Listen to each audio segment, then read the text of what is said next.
할렐루야. 서로 샬롬 인사 나누시기 바랍니다. 샬롬, 샬롬. 지난주 암송 구절은 어디였습니까? 히브리서 12장 2절이었죠.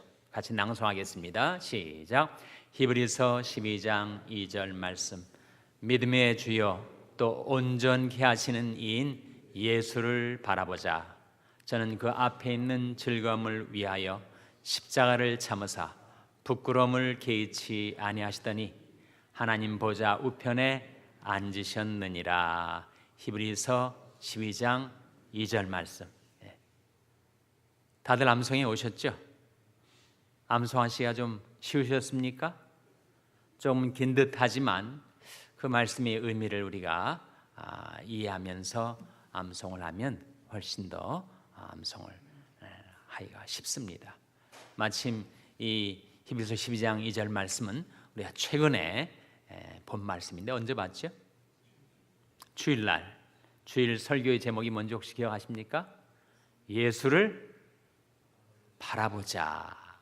바로 히브리서 12장 말씀이었습니다. 다시 한번 낭송하겠습니다. 시작. 히브리서 12장 2절 말씀. 믿음의 주여 또 온전케 하시는 이인 예수를 바라보자.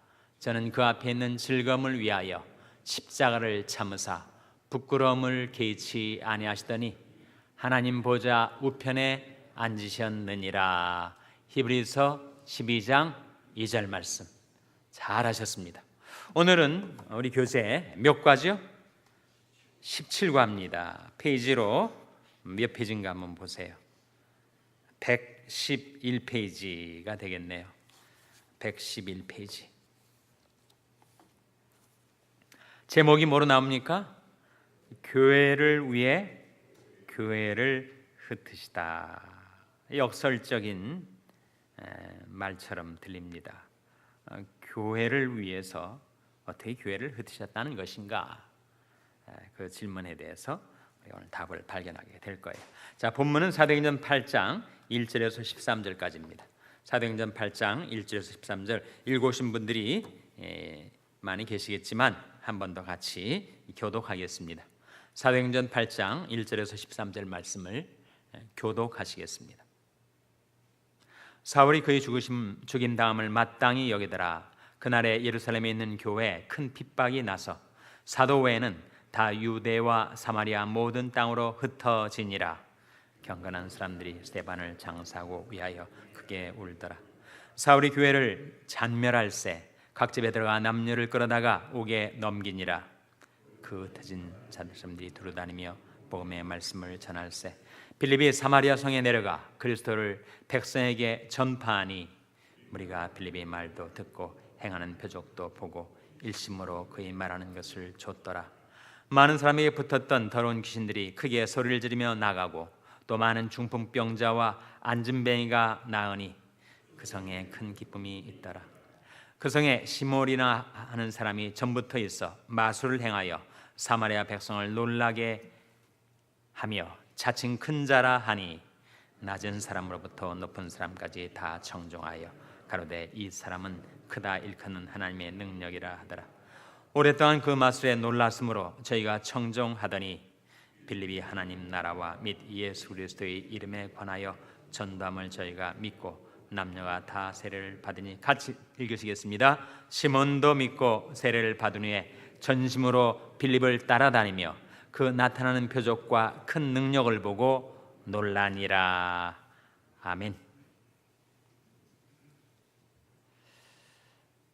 오늘 사도행전 8장 말씀의 본문을 우리가 좀 상고하고 마지막에 가서 우리 교재, 부교재에 나와 있는 질문 몇 가지를 다루도록 하겠습니다. 스데반의 순교가 바로 8장 직전에 나왔죠. 스데반이 순교를 당한 것은 바로 이스라엘의 죄악을 지적했기 때문에 유대인들의 죄악, 유대인들이 죄악이 아주 오래되었었습니다. 계속해서 율법을 불순종하고 그리고 하나님의 뜻을 거부했던 유대인들이 과거에 졌던 모든 죄악의 결정체라고 할 수 있을 정도의 최악의 사건을 그들이 저지르게 되는데, 그것은 바로 예수 그리스도를 십자가에 처형시키는 사건이에요. 그래서 당신들이야말로 The righteous one, 의로운 자, 곧 하나님이 보내신 구세주를 거부하고 그를 죽였으니 당신들이야말로 대대로 하나님의 뜻을 거부한 당사자들이 아닌가. 그 말이 그들이 격분을 해가지고 스데반을 돌로 쳐 죽이는데, 그 혈기가 살기가 등등 해가지고 스데반을 돌로 치는 사람들이 옷을 벗어다가 그 누군가의 발 아래다가 놓습니다. 그 누군가가 누구라는 거예요? 바로 사울이었습니다. 사울.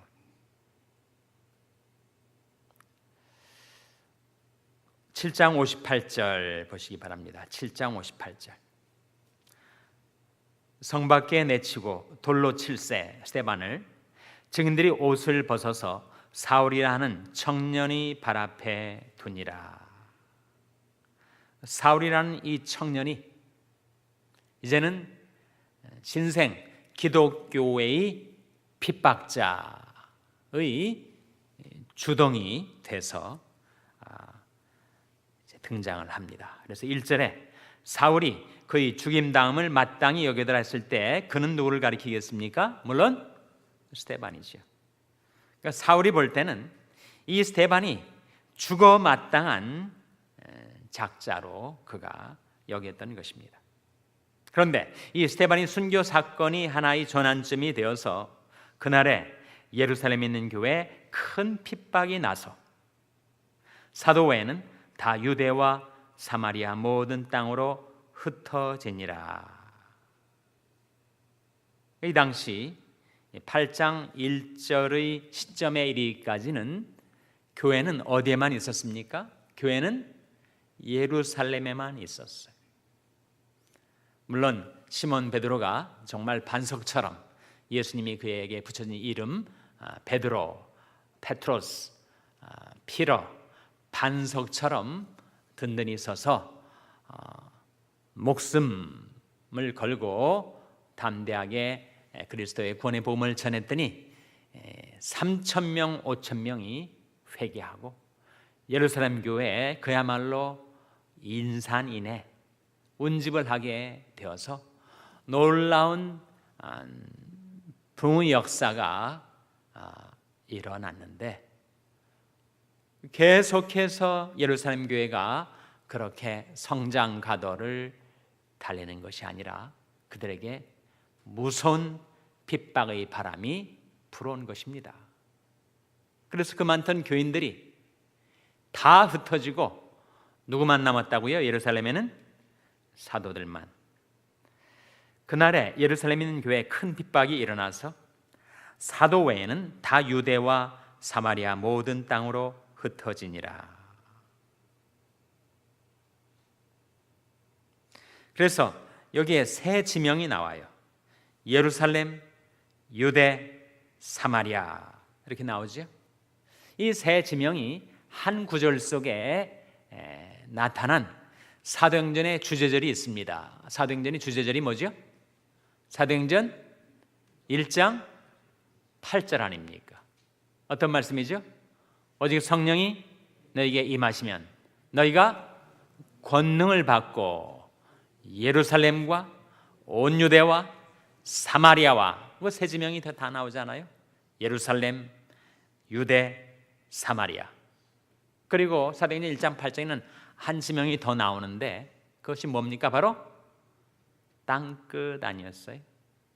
오직 성령이 너희에게 임하시면 너희가 권능을 받고 예루살렘과 온 유대와 사마리아와 땅끝까지 이르러 내 증인이 되리라 하시니라 했을 때,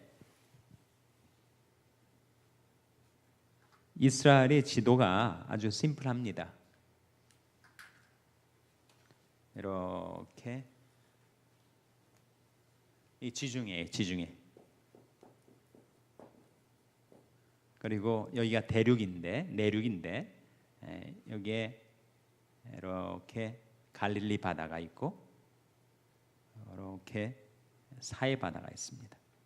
여기가 이제 소위 말하는 이스라엘 땅, 팔레스타인이라고 하는 거예요. 갈릴리 바다 위에 헐몬산이라는 산이 있는데 거기에 헐몬의 이슬, 그리고 거기에서 강물의 남상, 샘물이 거기서부터 나와서 쭉 갈릴리 바다로 내려와서 이 갈릴리 바다에 정말 생수가 넘치고 지금도 물고기들이 넘칩니다. 여기서 이제 그 갈릴리 바다 물을 가득 채운 이 물줄기가 요단강을 이루어서 쭉 내려와서 이 사해라는 말은 정말 죽음의 바다예요. 영어로는 Dead Sea라고 하죠. Dead Sea. 이 물이 아주 상당히 낮은 지역인 이 사해에 와서는 더 이상 물이 빠져나가질 않으니까 이 물이 고이게 되고 썩게 되고 아주 지독한 염분이 가득 찬 소금덩어리. 사람이 거의 지금도 사해바다 관광 가면 여기에 수영 못하는 사람도 둥둥 뜹니다. 그 정도로 염분이 많고 전혀 생명체가 살지 않는 죽음의 바다죠. 이 사해 바다 북서쪽에 예루살렘이 있습니다. 예루살렘 주변의 지역을 갖다가 유다라고 그래요. 유다에 붙어서 갈릴리 지역 중간에 있는 지역을 사마리아라고 하고 갈릴리 바다 중심으로 해서 있는 지역을 갈릴리라고 해요. 그러니까 예루살렘을 중심으로 한 유다 지역이 있고, 그리고 갈릴리 바다 옆에 갈릴리 지역이 있고, 그리고 그 중간 지역에 사마리아가 있습니다. 그것이 대략적인 이스라엘의 그 질이라고 할 수가 있어요. 여기가 지중해니까 이쪽은 이제 터키가 되는 셈이고요. 이쪽은 아프리카가 돼서 애국과 구레네, 바로 리비아가 있는 거죠. 그래서 이 북아프리카와 아시아 대륙 사이에 이제 시나이 반도가 있고 홍해가 있는 것입니다. 그래서 지금 예수님께서 갈릴리에서 주로 활동을 하셨어요. 갈릴리 지역에 나사렛이라는 동네가 있습니다. 그래서 예수님이 유다 지역에 있는 예루살렘 아주 가까이에 베들레헴이 있었는데, 베들레헴에서 탄생하신 예수님이 실제로 성장은 여기에 나사렛에서 하셨죠. 그래서 예수님을 가리켜서 나사렛 예수라고 할 때 어느 정도는 좀 폄하하는, 비아냥거리는 그런 이름이라고 할 수가 있습니다. 나사렛에서 무슨 선한 것이 나올 수가 있는가? 그러니까 나사렛은 아주 갈릴리의 정말 세속의 도시고 하나님의 약속 경건과는 무관한 그와 같은 어둠의 땅처럼 여겨졌단 말이죠. 그런데 그렇게 전통적으로 이스라엘은 항상 유다를 중시하고 갈릴리는 천한 자들이 사는 것처럼 여겨졌는데, 예수님이 바로 갈릴리에서 대부분의 공생애를 보내셨고 예루살렘에 올라오셔서는 십자가에 죽으셨단 말이죠. 그러니까 이스라엘의 전통적인 종교 지도자들의 자만, 오만이 결국은 갈릴리에 정말 불황무식한, 조금도 종교의 정통성이 없는 그런 예수를 십자가에 처형시킨 것이 바로 예루살렘이었는데, 그 예루살렘에서 예수님이 또 부활하셨죠. 부활하신 예수님께서 제자들에게 명하시기를, 오직 성령이 임하시면 너희가 권능을 받고 예루살렘과 온 유대와 사마리아와 그리고 땅끝까지, 이 땅끝까지로 해서 이제 이집트로도 내려가고 복음이 아프리카 대륙으로, 그리고 터키를 통해서 보스포러스 해협을 건너서 이제 그리스와 로마까지 복음이 전파되는데, 바로 예수님이 이 사도행전 1장에서 거의 예언과 같이 말씀하신 그 지상명령, 복음 전파의 명령이 바로 예루살렘과 온 유대와 사마리아와 땅끝까지 번져나갈 것을 주님께서 말씀하셨는데, 바로 그 세 지명이 8장 1절에 나오는 겁니다.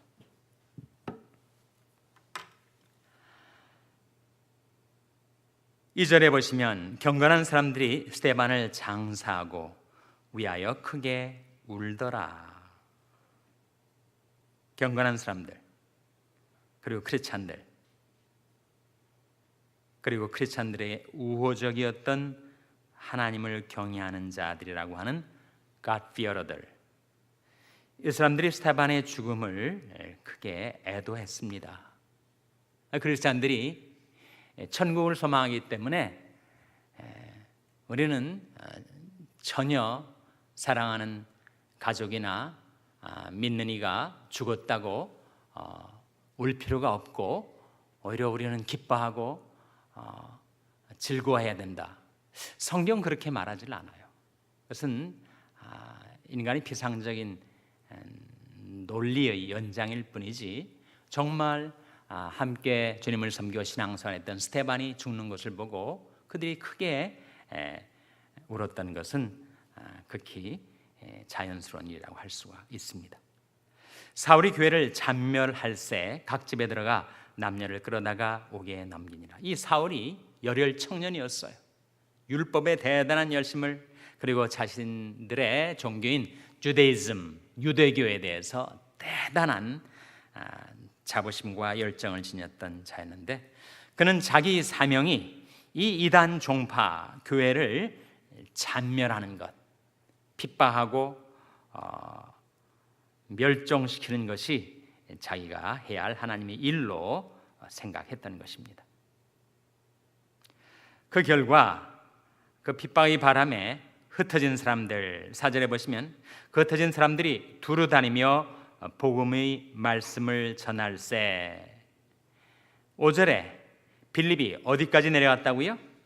사마리아 성에 내려가 그리스도를 백성에게 전파하니라. 그러니까 지금 예루살렘 중심으로 한 유다 전 지역뿐만 아니라 이제는 사마리아가 지역을 가리킬 수도 있고 사마리아의 수도인 사마리아 성을 가리킬 수도 있습니다. 그래서 지금 빌립이 지금 사마리아 성에까지 나가 복음을 증거하게 되었다.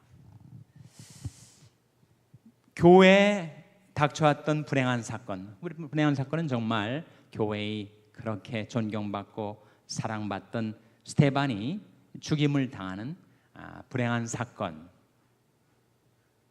그래서 교회 핍박이 일어나서 그렇게 융성하던 교회가 그야말로 산산조각이 난 것처럼, 풍비박산이 난 것처럼 다 흩어졌다. 그래서 분명히 비극적인 사건이지. 그런데 그 결과로 복음이 예루살렘뿐만 아니라 온 유대와 사마리아와 땅끝까지 전파되는 계기가 되었다. 불행한 사건인데 오히려 그 결과적으로 놀라운 축복의 사건이 되었다. 그런 걸 뭐라고 하죠? 그런 걸 뭐라고 합니까? 전화위복이라고 하죠. 전화위복. 화인데 그 화가 바뀌어져 가지고 복을 이루었다.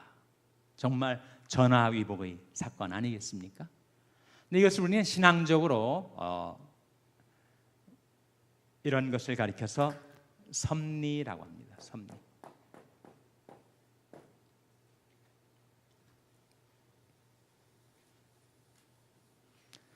인간적인 눈으로 볼 때는 너무 불행하고 비극적인 사건인 것처럼 보일지 모르지만 거기에 하나님의 섭리가 작용하고 역사하기 때문에 결국 거기에서 하나님은 선을 이루어내신다.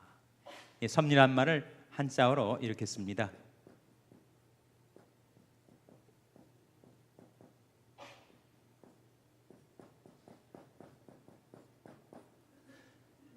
이 섭자가 무슨 섭자라고요?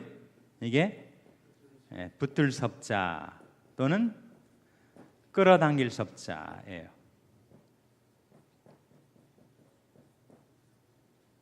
섭자란 말이죠. 섭리를 영어로는 뭐라고 하죠? 섭리를 영어로는 providence라고 합니다. 성모병원 이름이 프라비던스 병원 아니에요? Providence Little Company of Mary. Providence. Providence란 말을 뜯어보면 프로라는 말은 위하여 또는 미리란 뜻을 지니고 있고 vidence의 이것은 비데오죠. 보다란 말입니다. 그러니까 미리 보다라는 뜻을 지니고 있단 말이죠. 미리 보다. 그래서 섭리라는 말 또는 프라비던스라는 말에 담겨 있는 뜻은 미리 보고 추선하다, 미리 보고 준비하다, 마련하다, 장만하다 그런 뜻이 있습니다. 그러니까 하나님께서 예루살렘 교회에 장차 일어날 모든 일들을 미리 보시고 주선하신 거죠. 불행한 사건, 비극적인 사건, 스데반의 죽음, 미래닥친 핍박의 바람. 그러나 그 가운데서 하나님께서 오히려 사도행전 전체를 이끌어 가시는 하나님의 섭리, 바로 예루살렘으로부터 온 유대와 사마리아와 땅까지 복음이 전파되는 역사의 시발점이 되게 하셨다. 기폭제가 되게 하셨다. 불행한 사건을 변하여 하나님께서는 선으로 바꿔주셨다. 성경 말씀 가운데 그런 말씀이 있지 않습니까? 하나님이 모든 것을 합력하여 뭘 이루신다고요? 선을 이루느니라 하는 말씀이 있잖아요. 혹시 어디에 나오는 말씀인지 기억하십니까? 어디에 나오죠? 예? 로마서죠. 로마서 어디에 나오는 말씀입니까? 로마서 8장 28절입니다. 성경에서 섭리란 말을 가장 정확하고 간명하게 보여주고 있는 말씀이 바로 이 말씀이에요. 직접 한번 찾아보시기 바랍니다.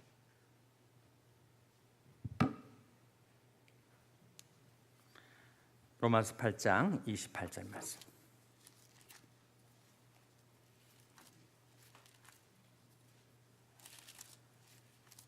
로마서 8장 28절 말씀을 한번 같이 읽겠습니다. 로마서 8장 28절입니다. 시작. 우리가 알거니와 하나님을 사랑하는 자 곧 그 뜻대로 부르심을 입은 자들에게는 모든 것이 합력하여 선을 이루느니라. 모든 것이 합력하여. 그건 좋은 일도 있지만 나쁜 것도 있을 수가 있죠. 그런데 그 모든 것이 결국은 합해져서 선으로 바꿔 주시는 하나님의 섭리가 누구에게 임하여 있다는 겁니까? 하나님을 사랑하는 자에게, 그 뜻대로 부르심을 입은 자들에게. 스데반과 초대 예루살렘 교회가 하나님을 사랑하는 자들이었어요. 그리고 땅끝까지 복음을 전하려 하시는 하나님의 뜻을 위하여 부르심을 입은 자들이었습니다. 그러기에 그들에게 일어나는 모든 일들은 스데반의 죽음까지도 그리고 핍박까지도 결국은 합력해서 선을 이루게 되어서 이것 때문에 마치 한 알이 미리 땅에 떨어져 죽어서 많은 열매를 맺듯이 그 복음이 온 유대와 사마리아와 땅끝까지 구령의 열매, 영혼권의 열매를 맺기에 이르렀으니 그것이야말로 하나님께서 모든 것 합력하여 선을 이루어 주신 거죠. 그래서 정말 우리도 하나님의 섭리 가운데 살아가고 있습니다. 하나님의 섭리 가운데 살아가고 있어서 우리가 하나님을 사랑하며 산다면, 그리고 우리가 하나님의 부르심, 우리를 부르신 그 뜻을 받들어 살아간다면 우리에게 일어난 모든 것들은 그 자체로는 괴로운 일이고 슬픈 일이고 나쁜 일이라 할지라도 그 모든 것을 합력해서 결국은 하나님께서 선을 이루어 주시고 선으로 바꿔 주시는 하나님의 섭리가 우리에게 미쳐 있다. 이것이 우리가 갖고 있는 중요한 신앙의 근거입니다. 그렇다면 이 섭리라는 중요한 의미와 사상을 담고 있는 섭리란 말이 성경에 많이 나와야 될 것 같은데 성경에 한 몇 번 정도 나올까요? 섭리란 말이. 예?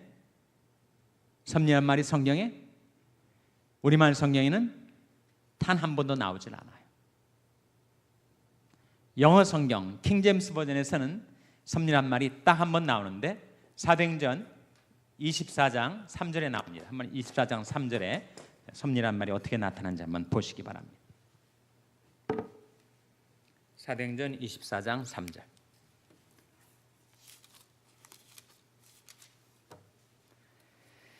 사도행전 24장 3절 말씀 우리 한번 찾아서 같이 읽겠습니다. 거기에 섭리란 말이 뭐라고 나오는지 한번 발견하시기 바랍니다.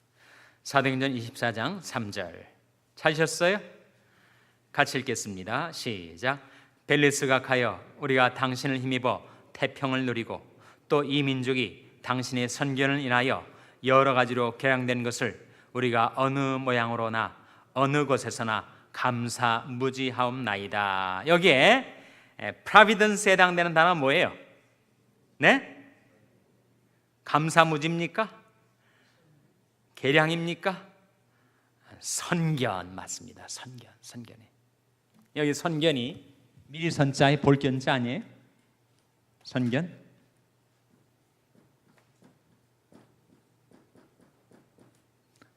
이 말 그대로죠. 미리 보다 선견 아닙니까? 그래서 프라비던스란 말이 킹제임스 버전에 딱 한 번 나와요. 그런데 우리가 예상하던 뜻의 섭리가 아니라 이 더둘로라는 변호사가 아그리빠 왕에게 아부하듯 말하는 가운데서 그가 가졌던 선견을 칭찬하는 대목에서 나옵니다. 그래서 이 선견이라는 말을 NIV 성경에서는 킹제임스 버전에서는 providence라고 나오는데 여기에 해당되는 단어를 NIV에서는 foresight라고 번역을 해요. foresight. foresight 역시 미리 보다 아닙니까? 선견이죠. 그러니까 선견 지명이 있다 이렇게 지금 아부를 하고 있는 거예요. 그래서 이 문맥에서 보면 지금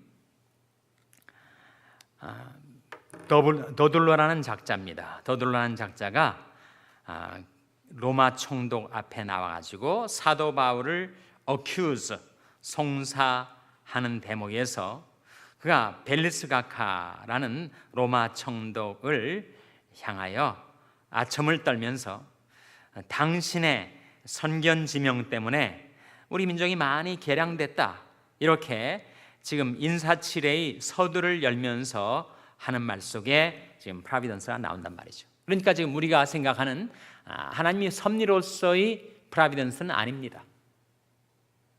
그냥 인간이 미리 앞날에 대해서 내어다볼 수 있는 인간의 해안 또는 선견 그런 뜻으로 나온 거죠. 그렇다면 이 중요한 신앙적으로 매우 중요한 이 하나님의 섭리라는 단어가 왜 그렇게 성경에서는 한 번도 나오지 않는 것일까? 한 번 나오는 이 단어도 우리가 예상했던 뜻이 아니라면 사실상 영어 성경이나 우리말 성경에 섭리에 해당되는 말이 한 번도 나오지 않는다는 것인데 구약과 신약을 막론하고 그렇다면 정말 하나님의 섭리가 성경에서는 이렇게 소홀하게 취급되는 것인가? 그렇지 않다는 거예요. 그 사상, 그 의미의 실체를 우리가 발견하려고 한다면 섭리라는 단어가 쓰이지 않았지 성경에서 도처에 그 섭리에 해당되는 신앙의 실체가 계속해서 움직여 왔습니다. 근데 그걸 뭘로 표현하고 있다는 거예요? 뭘로 표현합니까? 성경에서 표현할 때는 그것이 바로 하나님의 손으로 나옵니다. 하나님의 손. 하나님의 손. 하나님의 손 라고 할 때 손은 뭐 하는 거예요? 손은 붙드는 거죠. 손은 끌어당기는 겁니다. 그러니까 하나님께서 우리 한 사람 한 사람을 그 섭리 손길로 붙들어 주시고 끌어당겨 주시고, 그래서 우리가 유혹을 받고 세상에서 어려움을 당해서 쓰러지려 할 때 우리를 붙들어 일으켜 주시고, 또 우리가 하나님의 뜻에 동떨어져서 방황할 때 우리를 끌어당겨 하나님의 선하신 뜻 가운데로 살아가게 하신단 말이죠. 그래서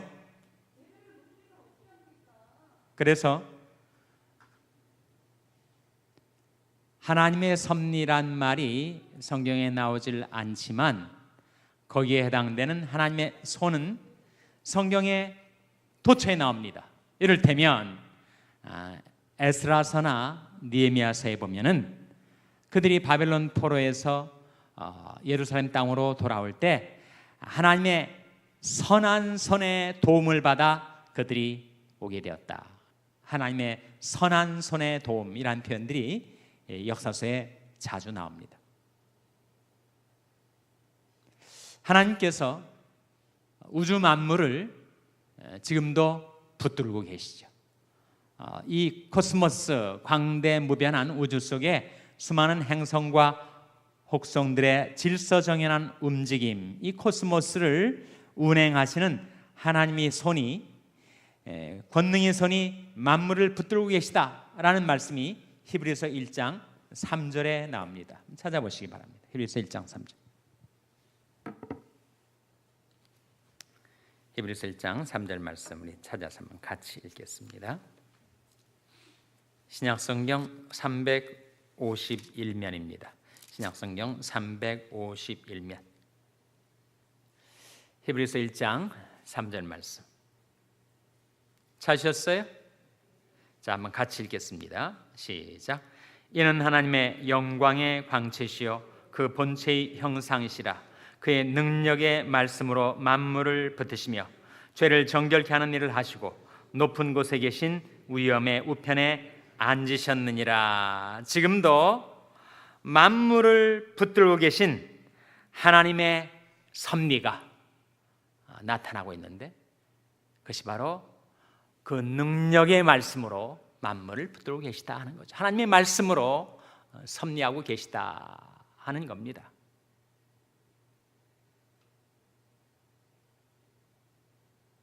하나님께서 능력의 말씀으로 천지 만물을 창조하시고 지금도 그 만물을 존속시키시고 운행하시는 것은 바로 그 능력의 말씀인데, 여기에 그 능력의 말씀으로 만물을 붙드시고에 해당되는 그 뜻이 바로 섭리라는 거죠. 섭리. 그렇다면 여러분 생각해 보세요. 그 만물 가운데 동물도 있고 식물도 있고 광물도 있지만 거기에 사람 있지 않아요? 사람. 그 사람 가운데 우리가 있단 말이죠. 내가 있단 말이죠. 그러니까 내가 지금 내 심장이 박동을 하며 내 허파가 호흡을 하며 내 오장육부 온몸의 혈관과 신경이 지금 살아 움직이고 작동하는 것은 바로 하나님께서 그 섭리의 손길로 나를 붙들고 계시기 때문이다.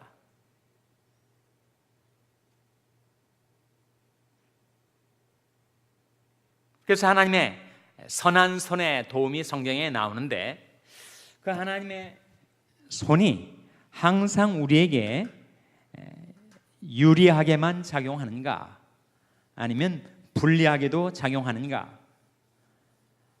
실제로 하나님의 손이 나타나는 성경에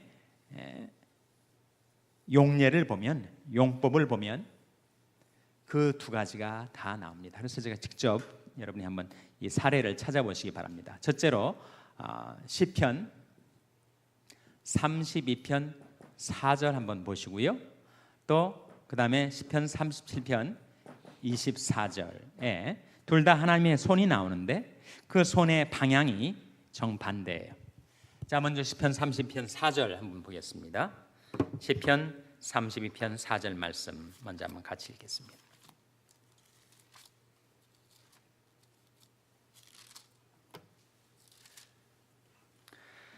시편 32편 4절 말씀, 구약성경 823면입니다.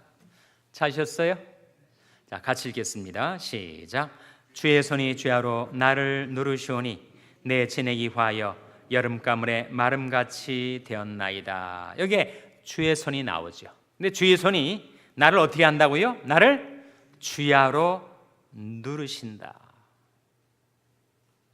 계속 주의 손이 내게 압박을 가해온다는 거예요. 정말 내가 괴로워서 탄식이 나올 정도로 주의 손이 주야로 나를 내리 누르시니 내 지내기 화하여 여름가물에 마름같이 될 정도다. 여기 주의 손은 나를 내리 누르시는 것으로 나옵니다.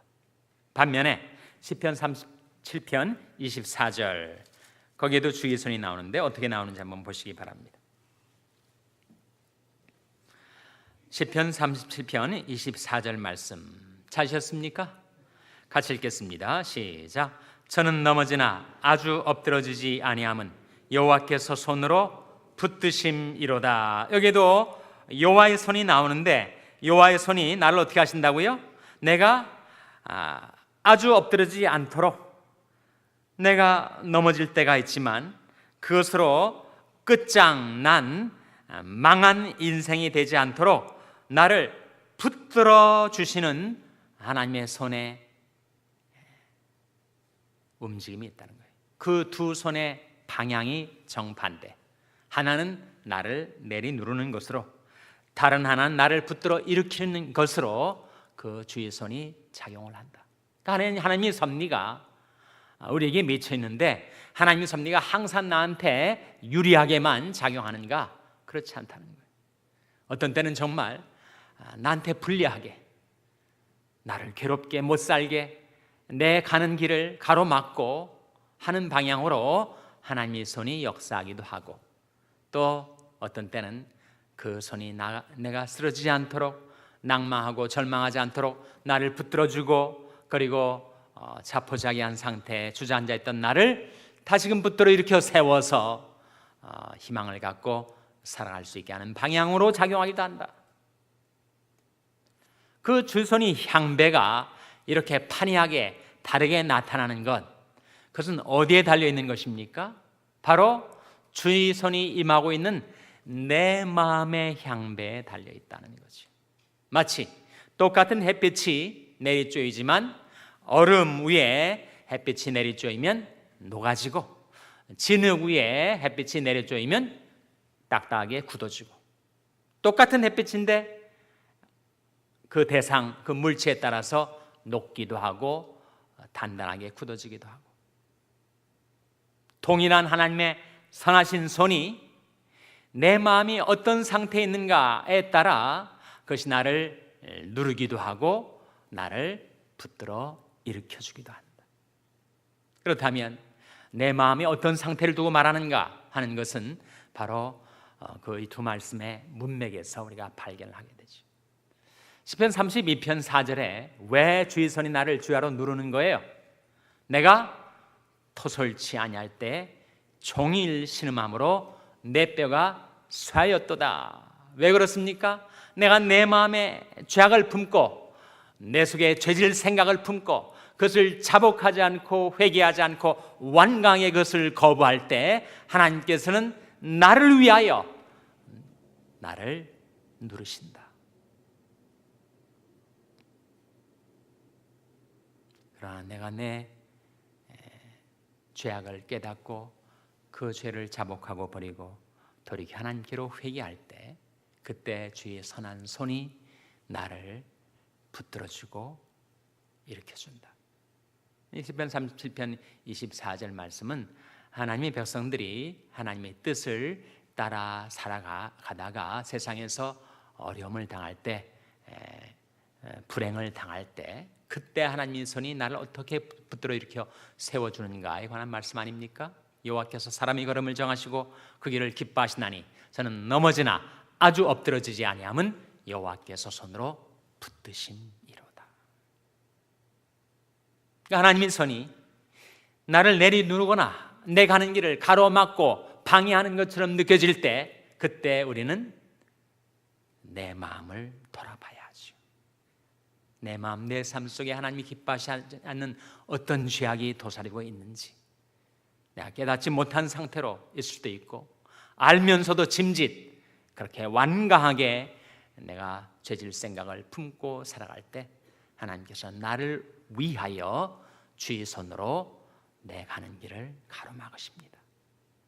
돌이켜 그 길에서 떠나도록, 마음속에 품고 있는 죄질 생각 떨쳐버리도록, 떨쳐버리는 게 바로 자복이고 회개 아니겠습니까? 그러나 내가 하나님의 선하신 뜻을 따라 살려 할 때는 비록 내가 세상에서 어려움을 당하지만 하나님의 손이 나와 함께 있어서 나를 붙들어주고 일으켜주고 나를 보호해주고 도와주신다. 그러면 우리가 어떻게 살아야 할 것인가? 시편 73편 23절 24절입니다. 한번 찾아서 같이 읽겠습니다. 시편 73편 23절 24절 말씀. 시편 73편 23절 24절 말씀 찾아서 같이 읽겠습니다. 구약성경 854면 시편 73편 23절 24절 같이 읽겠습니다. 시작. 내가 항상 주와 함께하니 주께서 내 오른손을 붙드셨나이다. 주의 교훈으로 나를 인도하시고 후에는 영광으로 나를 영접하시리니. 내가 항상 주와 함께하니 주께서 내 오른손을 붙드셨나이다. 내가 하나님을 늘 가까이 하고 하나님을 친근히 하고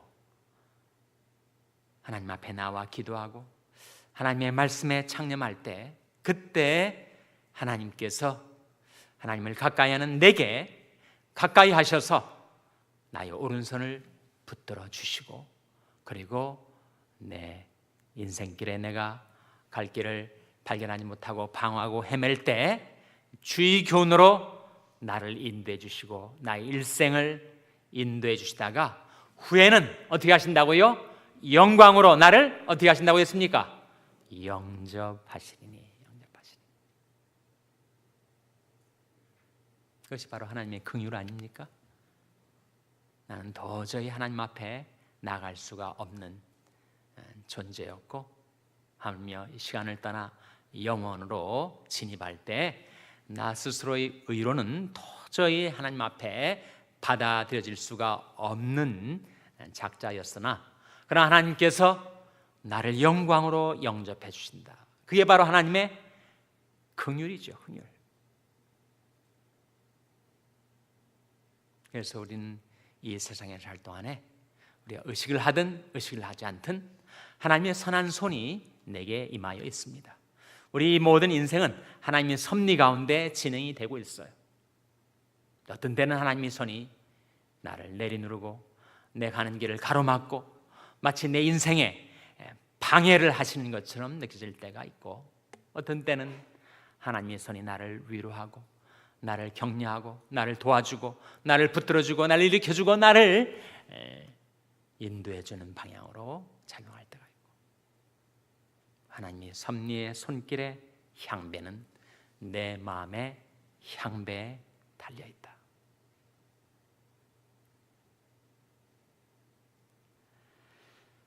그래서 오늘 다시 본문으로 돌아와서 바로 스데반 그리고 예루살렘 교회에 닥쳐왔던 이 불행한 일련의 사건들은 그들이 하나님을 사랑하는 자들이었기 때문에, 그리고 하나님의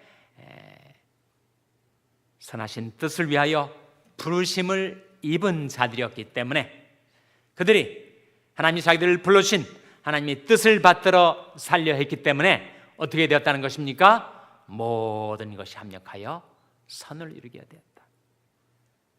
그래서 그 구원의 복음이, 예수의 생명이 예루살렘에만 한정되어 있지 않고 마치 하늘의 밀이 죽자 온 세상으로 흩어지고 열매를 맺게 되듯이 이제는 예루살렘 교회만이 아니라 온 유다에 교회가 일어나고 사마리아에 부흥의 역사가 일어나고 그리고 갈릴리와 땅끝까지 초대교회의 놀라운 부흥의 역사, 복음 전파의 역사가 일어나게 된 것은 바로 하나님의 이 선하신 손의 도움 때문이었다. 그 중에 하나 사마리아 여성에 대한 부흥의 사건을 기록하고 있는데, 사마리아 성에서 일어난 놀라운 부흥의 역사에 도구로 쓰임 받았던 한 인물이 나옵니다. 그 사람 이름이 뭐라고요? 빌립입니다. 사도 빌립입니까? 집사 빌립입니까? 예수님이 12제자 중에도 빌립이 있어요. 안드레와 빌립. 그 사도 빌립이 아니죠. 집사 빌립이죠.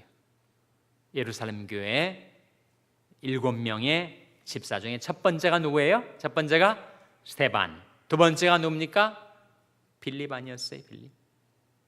이 빌립은 집사였지만, 소위 평신도였지만 어느 사도 못지않은 그런 영성, 그런 성령 충만을 받아 살았던 사람입니다. 그래서 그에게 딸이 넷이 있었는데 그 네 딸들이 다 신령한 처녀들이었어요. 어떻게 할 수 있는가? 사도행전 21장 3절 한번 보시기 바랍니다. 사도행전 21장 3절 4절. 사도행전 21장 3절 4절 말씀 찾아서 한번 같이 읽겠습니다.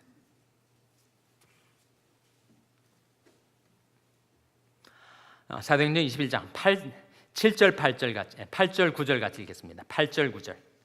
사도행전 21장 8절 9절입니다. 같이 읽겠습니다. 시작. 이튿날 떠나 가이사랴에 이르러 7 집사 중 하나인 전도자 빌립의 집에 들어가서 유하니라.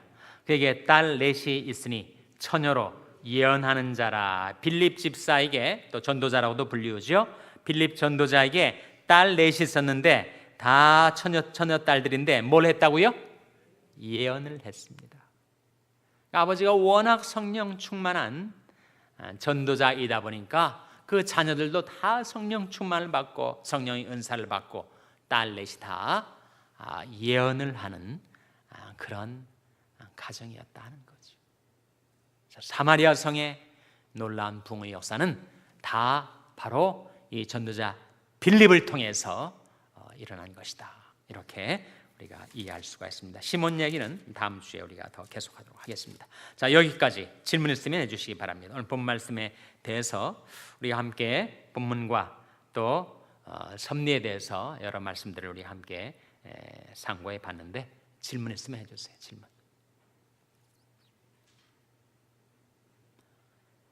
질문 없으십니까?